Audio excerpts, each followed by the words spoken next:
Salut YouTube, comment tu vas aujourd'hui? Aujourd'hui on va présenter les héros épiques de Infinite Magic Cred, car j'ai beaucoup de retours sur quels héros sont utiles à garder, quels héros sont pas utiles à garder, ou même quelle est l'utilité du héros. Donc on va tout simplement faire un check des héros qui pour moi ont une utilité dans le jeu. Voilà, on va pas passer sur tous les héros, mais je vais détailler un peu les héros qui pour moi on peut les garder car ils vont être utiles. On va commencer par Wim. Wim, beaucoup de gens le connaissent de toute manière. Excellent support hein, en épique. Donc le S1 c'est juste des dégâts, donc ça on s'en fiche. Merci Kratos pour ton sub. Son S2 il donne un buff de consolidation qui réduit les dégâts que vous prenez de 20%. Donc c'est un excellent buff. Et son S3 qui est pour ça qu'il est utilisé, c'est qu'il vous donne un shield de 40% pendant 2 tours à tous les alliés. Ça vous fait tanker, que ce soit en PvE, en PvP ou autre. C'est un excellent personnage, donc pour moi, c'est à garder. Voilà, c'est à garder, c'est à jouer, parce qu'il est excellent. Ensuite, on va partir directement sur Rive. Rive qui est un personnage orienté sur le bleed, donc en français saignement. Donc mono-cible sur le S1 et qui pose du bleed. Sur le S2, elle se donne une contre-attaque pendant 3 tours et elle se buff en chance de poser les effets. Donc c'est un excellent personnage pour aller poser du coup des saignements pardon. Et son mono cible, c'est 5 attaques qui a des chances de poser du bleed également. Et pour son passif, c'est qu'elle réduit de 50, elle a 50% de chance pardon, de réduire le cooldown de Hack and Slash de 1 tour à chaque fois qu'on casse Rapid Slash. Donc Hack and Slash c'est l'ultime et Rapid Slash c'est le S1. Donc excellent personnage qui peut aller dans une team bleed si vous êtes orienté dessus, à garder. Sinon vous pouvez la foutre sans souci. Honnêtement les 5 autres personnages qu'il y a ici, je vais pas en parler beaucoup parce que c'est souvent des persos qui font soit un peu de dégâts, soit qui buffent un petit peu la team. Mais sinon ils font pas grand chose. Peut-être elle, Thérèse, je sais comment on a parlé. Elle affaiblit la résistance adverse et elle burn. Donc si vous jouez une team orientée sur le burn, elle peut appuyer votre team burn. En plus c'est un épique donc c'est facile d'accès. Voilà, pour moi, faut vraiment mettre un accès sur les trois là. Et les autres là on peut un peu les oublier, j'en ai pas utilité. Sauf si vraiment vous voulez les jouer, mais sinon je les conseille pas. En tout cas pour la jouabilité non. Ici on va partir sur Justy. À la base moi je voulais pas en parler de ce personnage, mais on m'a expliqué qu'il mettait en permanence le debuff qu'il y a ici. Donc c'est un debuff d'anti-heal. Et que si vous avez posé le inférieur qui est réduit de 40%, il va le faire passer en sévère qui va réduire de 80% le heal du boss. Et il y a un boss dans ce jeu, qui est le deuxième boss du jeu, qui se régénère tout le temps ses HP. Donc ce personnage peut vous aider à passer le boss. Après il fait un peu de dégâts, il silence un petit peu, etc. Mais en tout cas pour poser de l'anti-heal, il est excellent. Ensuite on va parler de Oboro, qui pour moi est un excellent DPS épique du jeu. Il fait des mono-cibles à 220%. Il pose la faiblesse sur l'adversaire pour que vous puissiez taper plus fort. Et il a un multi-mono assez fort sur son ultime. C'est-à-dire que si vous avez plusieurs cibles, ça va taper random des ennemis. Mais s'il n'y a qu'une seule cible, il va taper du coup 3 fois le même ennemi. Et du coup c'est 3 fois 120%, 220%. Et si c'est la même cible, par contre, le dernier dégât fait que 85%.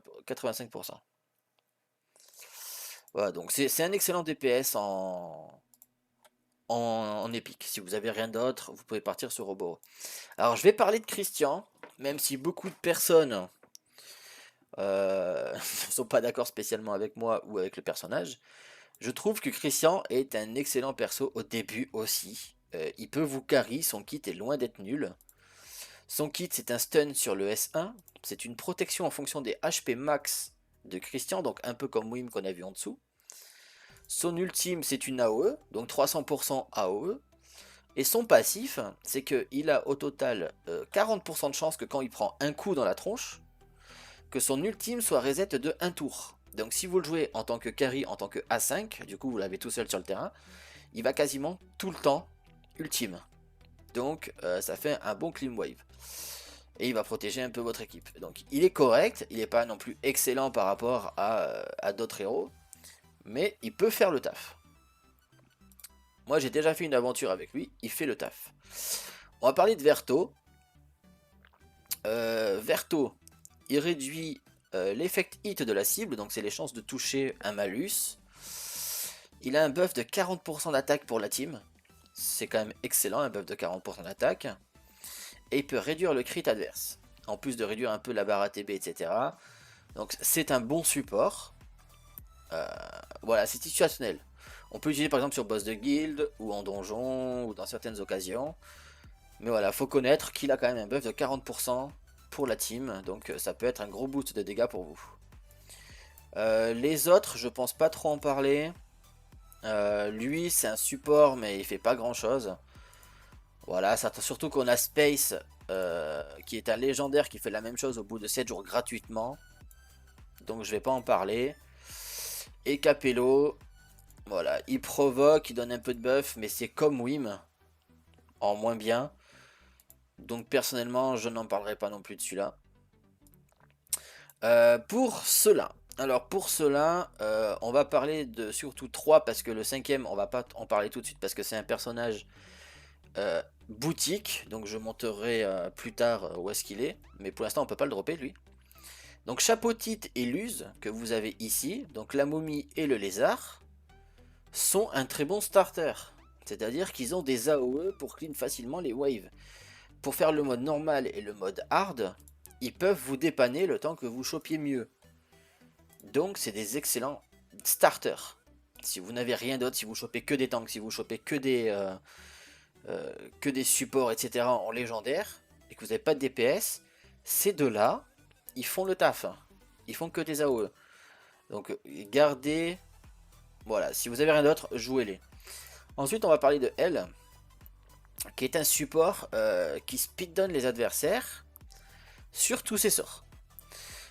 Sur tous ses sorts, il y a un speedrun, et sur l'ultime, c'est un speed buff pour vos alliés. Donc, en attendant Space, par exemple, qui arrive au bout de 7 jours, ça peut être un bon support speed. Voilà, ça peut être une petite idée. Sinon, le reste, pour l'instant, voilà, on n'en parlera pas plus que ça. Ici, des bons supports. Ici, il y a des excellents supports. Donc, elle fait du heal et du poison. Donc, pour ceux qui ont une orientation team poison, elle est vraiment bien. Elle est vraiment bien en tant que support. Donc, elle va mettre des stacks de poison un peu partout. Elle va soigner votre team. Et elle va cleanse les attributs des buffs. Donc, c'est des buffs d'HP, des buffs d'attaque, des buffs de def, des buffs de speed. Et son passif, c'est qu'elle réduit la barre ATB quand elle arrive à mettre un poison. Donc c'est un excellent support poison si vous avez une team orientée là-dessus. Ensuite, on va parler de Dal. Dal qui, pour moi, est aussi un excellent épique. Un bon mono-cible sur le S1 avec une barre ATB réduite de 10%. Un buff ATB de 24% pour toute la team. Et elle rejoue instantanément. Elle a un ultime qui fait 3 fois des dégâts sur une personne et qui réduit la barre ATB de 40%. Et son passif, c'est que elle ne peut pas être réduite au niveau de sa barre ATB. Donc ça reste un excellent support DPS. Elle va buff en ATB votre adversaire, vos alliés, et elle va réduire l'ATB adverse. Donc c'est jouable. Franchement, elle est loin d'être nulle. Donc gardez un œil dessus si jamais vous n'avez pas de buff ATB ou quoi que ce soit. On va parler de Malassa. Malassa qui est un DPS poison. Encore une fois, donc quand elle tape, elle met du poison. Son S2, elle tape random 2 ennemis, elle met du poison. Son ultime, c'est un mono cible où elle peut mettre 2 stacks de poison. Et son passif, c'est qu'elle fait plus de dégâts sur quelqu'un qui a le statut de poison. Donc elle peut très bien accompagner votre team poison. À côté de ça, je pense que je vais parler quand même de Sylvan. Sylvan qui break def sur S1, qui donne un shield en fonction des HP max pendant 2 tours aux alliés, et qui cleanse un debuff. Son passif, c'est que ça donne de la résistance aux effets pour tous les alliés pendant qu'il est vivant. Et son ultime, c'est un break attack et un contrôle. Donc ici, vous voyez, il y a le Enter Waynade. Donc ça, c'est qu'au bout de 2 tours, toute la team adverse est stun. Donc c'est un excellent support contrôle. Donc à garder, c'est un peu comme Taf qui est en légende, mais lui, c'est un épique. Ensuite, on va passer au Doom Légion. Là, ça va être très rapide. On va parler seulement de Norma et de Lise. Donc pour moi, Lise, c'est le meilleur support épique du jeu. Grâce à son kit, tout simplement. Son ultime, c'est un heal de 10%, donc 13% au total pour tous les alliés. Ça cleanse jusqu'à 5 layers de dot, donc ça enlève les burns HP, le poison, et j'en ai oublié un, le saignement. Et ça donne un shield à hauteur de 20% des HP max de Lise. Son passif, c'est qu'elle se restaure de 3% des max HP pour chaque debuff infligé à un ennemi. Son S2, c'est que ça restaure à hauteur de 80% de l'attaque de Lise sur un allié et s'allumer le reste des buffs. Donc ça vous permet de ne plus prendre de debuff. Et son S1, elle a une chance de mettre du HP burn. Donc c'est à la fois un petit dégât en plus. Et c'est relativement très simple, je pense, à monter son exclusif, vu que c'est un épique. Et du coup, si vous arrivez à l'avoir en exclusif 3, son shield il passe de 20 à 40% des HP. Donc c'est excellent. Et les burns et HP burn qu'elle reçoit, c'est converti en heal. Donc je vous laisserai voir un petit peu tout ça. Mais ça reste un excellent support. Moi je l'ai, je l'utilise et j'utiliserai encore très très longtemps. Norma, quant à elle, c'est un peu différent. Sa mécanique, c'est que son S1 fait des dégâts, avec une chance d'enlever des buffs à l'adversaire. Son S2, ça fait des dégâts et ça restaure votre allié qui a le moins d'HP. Donc là, c'est pas ciblé, c'est vraiment celui qui a le moins d'HP. Son passif, c'est qu'à chaque fois qu'elle prend des dégâts directs, elle est soignée. Et son ultime, c'est que ça restaure 200% de son attaque plus 18% de son HP max sur un seul allié. Donc c'est un bon support. Le seul problème que je trouve à ce personnage, c'est que ça soigne seulement une seule personne. Donc c'est bien pour faire du duo par exemple. Au début du jeu, vous montez votre perso à 5 plus elle, donc vous avez que 2 personnages. Mais en team, elle est beaucoup plus faible que Lise. Les 3 autres, honnêtement, je vais pas en parler, ils sont pas ouf ouf.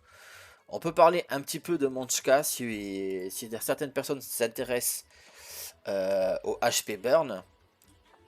Donc ce personnage il se met counter attack et il met du HP burn. Sur son S2 il provoque et il met du HP burn.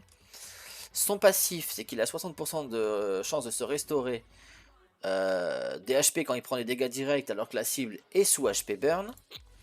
Et son auto-attaque, il peut stacker des power of resistance jusqu'à 5 fois. Du coup, il prendra 30% de dégâts en moins. Donc, il est correct, il est bon. Mais voilà, je pense qu'il faut l'orienter sur une team HP burn. Donc voilà, pensez aux 3 premiers. Les 2 autres, honnêtement, pour moi, je les foudrais. Et bienvenue Pala, bienvenue, bienvenue. Bienvenue tout le monde. Pour le Holy Light Parliament, ici, on va skip quand même pas mal de héros. On va parler de Maya. Maya, excellent support aussi, hein, tout simplement parce que c'est un très bon healer. Donc son S1, elle fait des dégâts et elle restaure l'allié qui a le moins d'HP. Son S2, elle restaure les HP de 15% d'un allié, plus 2 random, donc c'est pas choisi, et après ça cleanse. Son passif, à chaque fois qu'un allié prend des dégâts, elle se restaure des HP.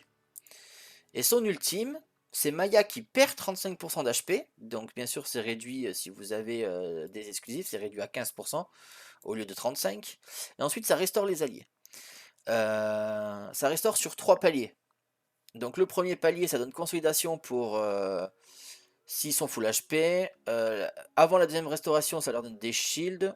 si ils sont pas HP full. Et la troisième restauration, ça leur donne un reste des buffs si leur HP est full. Donc c'est un excellent support.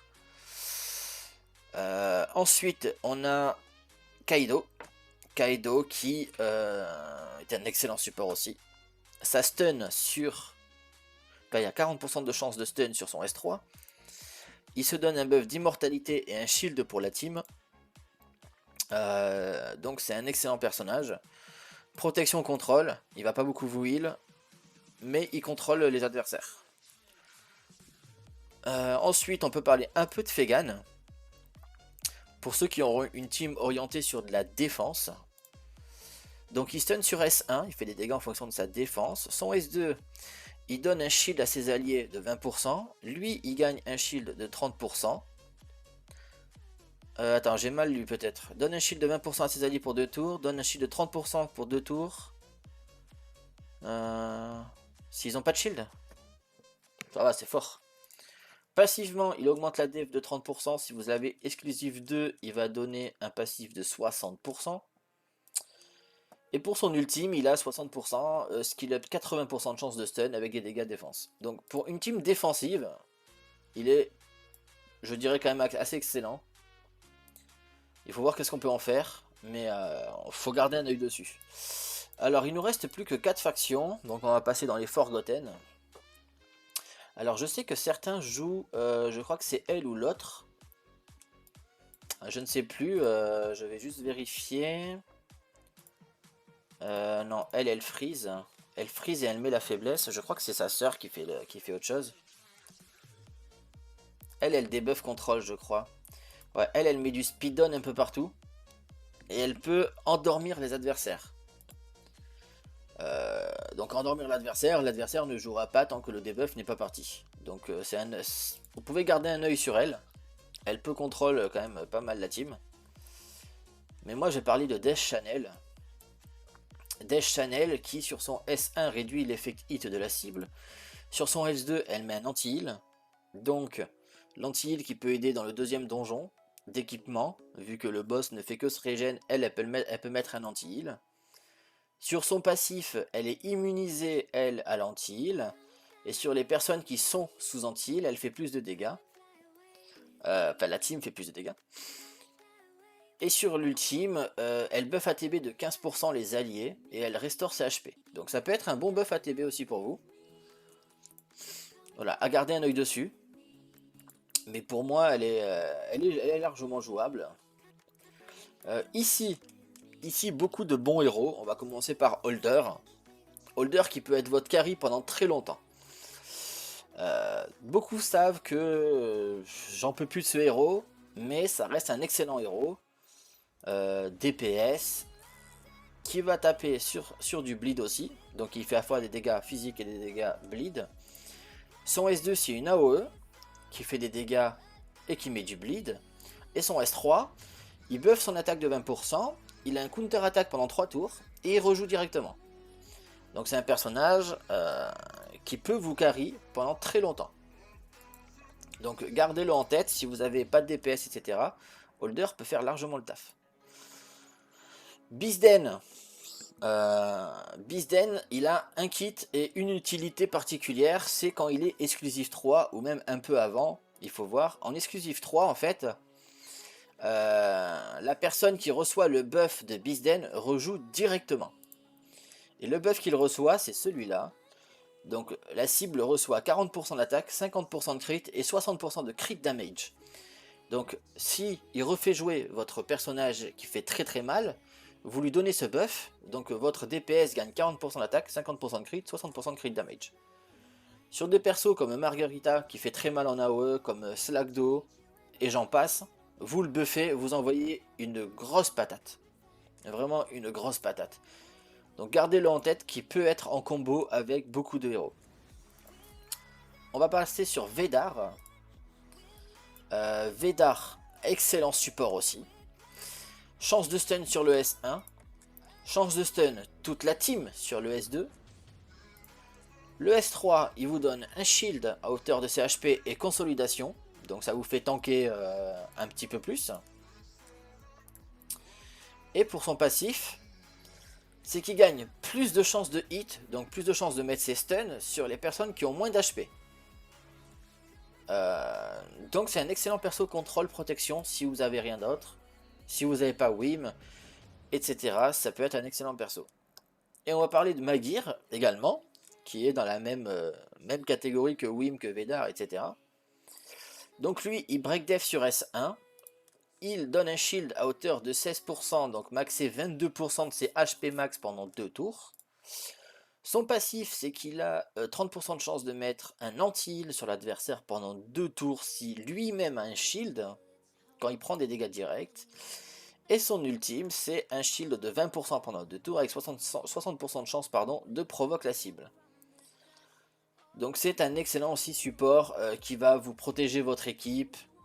Donc voilà, gardez un œil sur les 4 premiers personnages, ils sont excellents pour un démarrage, même par la suite, situationnellement, ils pourront vous servir. Enfin, on arrive ici, donc on va parler de Hardak, qui peut être votre carry aussi pendant longtemps, très longtemps, malgré que ce soit un personnage qui est scale sur la def. Sur le S1, il tape, et il gagne un shield à hauteur de 5% de ses HP. Donc, la mécanique elle est simple, il tape, il gagne un shield. Le S2, il gagne consolidation pendant 2 tours, donc ça le fait tanker 20% de plus, et il fait des dégâts mono-cibles. Son passif, c'est qu'il a plus de def, et qu'il ne peut pas prendre de crit par rapport aux personnes qui ont moins de def que lui. Donc du coup ça l'immunise un peu à tout ce qui est crit, et son ultime c'est une AOE. Voilà, il n'y a rien de plus compliqué, c'est une AOE qui scale sur la def, et il me semble qu'avec les exclusifs, il counter, mais je crois qu'ils l'ont enlevé ça, non? Il counter plus le héros? Ou ils l'ont nerfé? Ouais, c'est ça. Avec l'exclusif 1, il a 30% de chance de contre contre les ennemis qui ont moins de def que lui. Donc à partir de l'exclusif 1, il devient vraiment excellent. Donc gardez en tête qu'il peut être vraiment très fort pour vous carry. Ensuite, on va parler de 2 supports. Donc on va parler de Lomas, qui est un excellent support bleed, DPS, tout ce que vous voulez sur le debuff adverse et poser des bleeds. Donc le S1, il enlève de la résistance à l'adversaire et il lui met un debuff de speed. Le S2, c'est une AOE qui break def et qui fait du bleed également. Son passif, c'est qu'il a 50% de chance de mettre un extra bleed à l'adversaire. Et son ultime, il tape 8 fois sur une cible. Donc c'est excellent, hein. Il tape 8 fois et à chaque fois, il a jusqu'à 35% de chance de mettre du bleed. Donc pour stacker très rapidement les bleeds sur une cible, il est excellent. Ensuite, on va passer sur Wesley. Wesley, lui, c'est plus sur le poison. Donc lui, il met le Deep Poisoning. En gros, les poisons que la cible prend sont augmentés de 25%. Donc voilà, ça augmente les dégâts de 25% de toutes les sources de poison.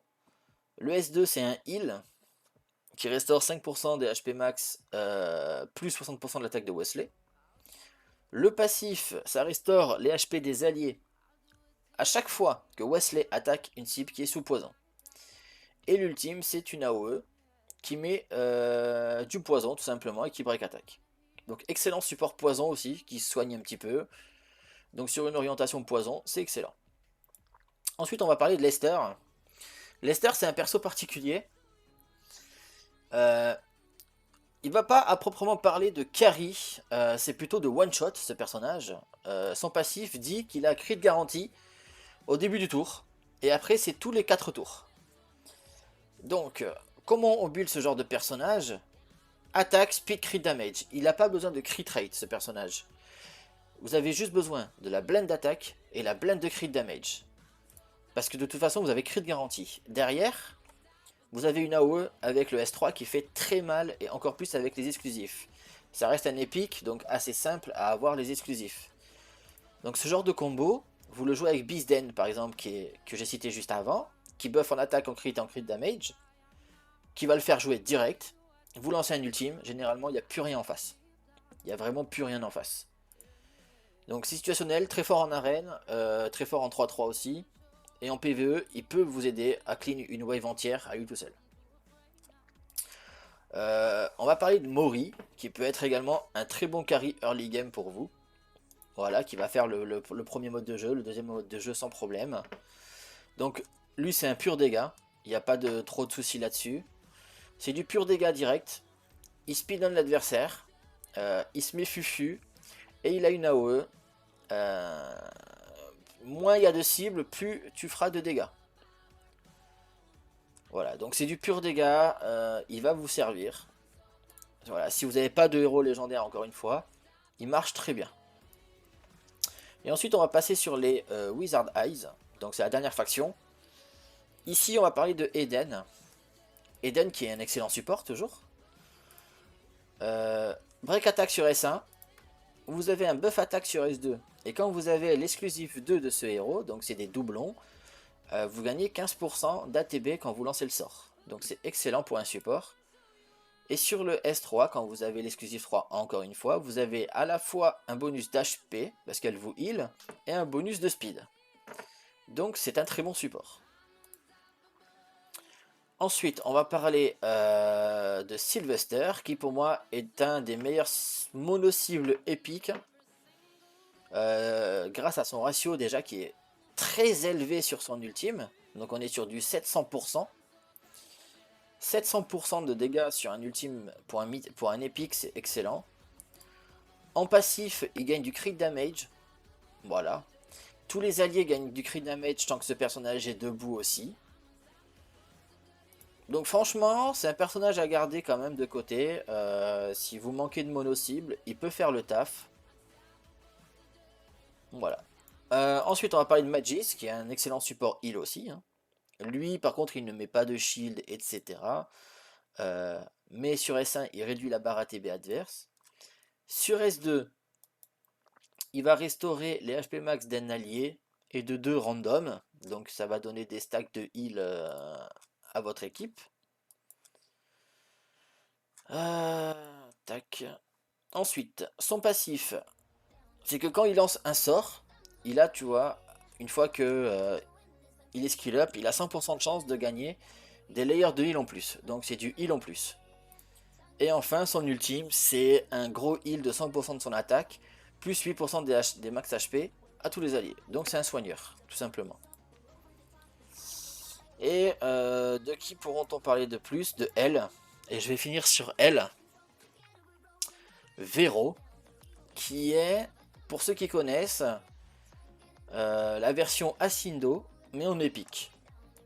Donc la version Ascindo en épique, ça dit quoi? Ça dit que elle peut silence sur le S1, elle peut silence tous les ennemis sur le S2, et ce skill est garanti de faire un crit sur les cibles qui sont silence, et ne pas prendre à l'inverse.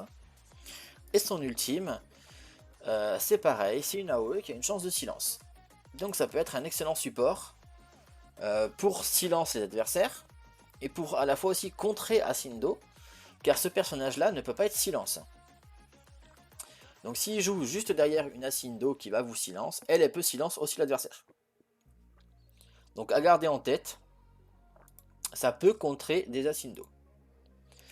Donc voilà, je pense avoir fait le tour. Si jamais j'ai manqué des petites pépites, je pense que des joueurs me feront le retour. Mais bon, je pense avoir détaillé plutôt pas mal là, les héros épiques, c'est ce qui revient le plus de toute façon. Donc moi je vous laisse sur cette vidéo. Comme d'habitude, le soutien si ça vous fait plaisir. Et puis moi je vous tiens au courant pour la suite. Ciao tout le monde!